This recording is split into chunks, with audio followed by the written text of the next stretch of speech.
और सबसे पहले बुलेटिन में बात करेंगे सीएम की सलाह की, डॉक्टर्स के बेपरवाह होने की। जी हां, मध्य प्रदेश में मेडिकल की पढ़ाई हिंदी में शुरू करने के साथ सीएम शिवराज ने डॉक्टर्स से हिंदी में पर्चा लिखने का आह्वान किया था। शुरू में तो कई डॉक्टर्स ने इसे गंभीरता से लिया, लेकिन अपील के 8 महीने बाद अब कोई डॉक्टर हिंदी में पर्चा नहीं लिख रहा है। एक रिपोर्ट देखिए।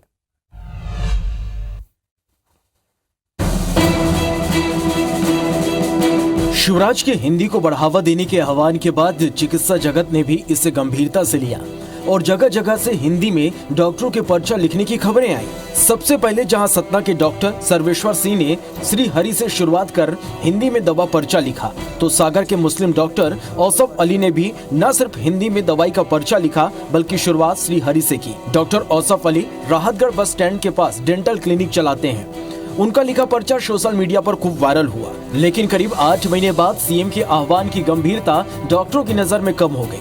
अब कहीं भी डॉक्टर हिंदी में पर्चा नहीं लिख रहे। इसकी बानगी राजधानी भोपाल के जेपी अस्पताल में देखने को मिली। हिंदी में लिखने से जिन लोगों को इंग्लिश नहीं आती उन्हें फायदा रहेगा, कौन सी दवाई लिखी है, क्या है, जानकारी सही मिलेगी, इसलिए हिंदी में लिखना चाहिए। कैमरे के सामने तो नहीं, लेकिन दबी जुबान में डॉक्टरों का कहना है कि हिंदी में पर्चा लिखने के लिए सिर्फ कहा गया था, कोई आदेश जारी नहीं किया गया। बता दें कि अक्टूबर 2022 में अमित शाह के दौरे के दौरान एमबीबीएस की पढ़ाई हिंदी में शुरू करने का फैसला लिया गया। स्वयं सीएम ने डॉक्टरों से पढ़ाई हिंदी में कराने के साथ हिंदी में पर्चा लिखने का आह्वान किया। सीएम की अपील का कुछ समय तक असर भी हुआ, लेकिन अब कोई भी डॉक्टर हिंदी में पर्चा लिखने में दिलचस्पी नहीं ले रहा। बहरहाल अब देखना होगा कि हिंदी को बढ़ावा देने के लिए सरकार फिर से क्या कदम उठाती है। Bureau report, IBC 24। तो आपको भी याद होगा कि सीएम शिवराज सिंह चौहान ने प्रदेश के डॉक्टर से RX की जगह श्री हरि और हिंदी में दवाई पर्ची लिखने की अपील की थी। सीएम की अपील का कुछ समय तक डॉक्टर्स पर असर हुआ, कई डॉक्टरों से हिंदी में पर्चे भी लिखे, लेकिन 8 महीने बाद अब डॉक्टर्स हिंदी में पर्चा नहीं लिख रहे हैं। इसे लेकर जेपी अस्पताल का जायजा लिया IBC 24 संवाददाता हरप्रीत कौर ने। देखिए।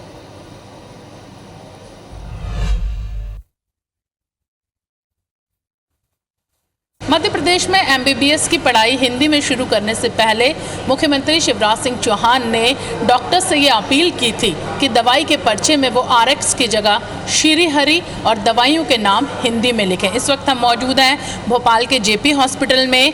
मुख्यमंत्री की इस अपील को करीबन 8 महीने से ज़्यादा का समय गुजर चुका है, लेकिन शुरुआत में ज़रूर कुछ डॉक्टर्स ने हिंदी में पर्चे बनाए और श्री हरि लिखा, लेकिन बाद में अब किसी भी तरह के हॉस्पिटल में अगर बात की जाए तो किसी भी तरह के पर्चे में डॉक्टर्स के अब ये हिंदी और श्री हरि नज़र नहीं आ रहा है। जेपी हॉस्पिटल की बात की जाए तो यहाँ पर 100 से ज़्यादा डॉक्टर्स हैं जो रोज़ाना बड़ी संख्या में मरीज़ों को देखते हैं, लेकिन पर्चे की अगर बात की जाए तो ये पर्चा हमारे हाथ में है। इसमें कहीं भी बात जो अपील मुख्यमंत्री की तरफ से की गई थी वो नज़र नहीं आ रही है। हिंदी में यहाँ पर दवाइयों के नाम नहीं लिखे हैं। एक मरीज हमारे साथ मौजूद है, उससे जानेंगे आपको पता है कि अपील की गई थी, अभी आप आए हैं, कुछ ऐसा देखा आपने हिंदी में? सुना था सही, लेकिन मैं श्योर नहीं हूँ। लेकिन हाँ, हिंदी में लिखने से जिन लोगों को इंग्लिश नहीं आती उन्हें फ़ायदा रहेगा, कौन सी दवाई लिखी है, क्या है, जानकारी सही मिलेगी, इसलिए हिंदी में लिखना चाहिए। आपने पर्चा देखा? आपका पर्चा इंग्लिश में है पूरा? हाँ मैडम। हिंदी में नहीं? नहीं मैडम। आप सुन सकते हैं कि जो मरीज हैं उन्हें भले इस बात की जानकारी है कि ऐसी अपील की गई थी, लेकिन फ़िलहाल यहाँ पर जो पर्चे हैं उनमें इंग्लिश में ही दवाइयों के नाम लिखे जा रहे हैं। कुछ दिन ज़रूर शुरुआत में कुछ डॉक्टर्स ने पूरे प्रदेश के अलग अलग ज़िलों से एक अच्छी पहल मुख्यमंत्री के अपील के बाद यहाँ पर की थी, लेकिन फ़िलहाल अब अगर डॉक्टर्स की माने तो उनका कहना है कि इस तरह का कोई आदेश नहीं आया है, जिसके बाद उन्होंने दोबारा इंग्लिश में ही दवाइयों के नाम लिखने शुरू कर दिए हैं। कैमरामैन विनीत श्रीवास्तव के साथ IBC 24 भोपाल के लिए हरप्रीत कौर रेन।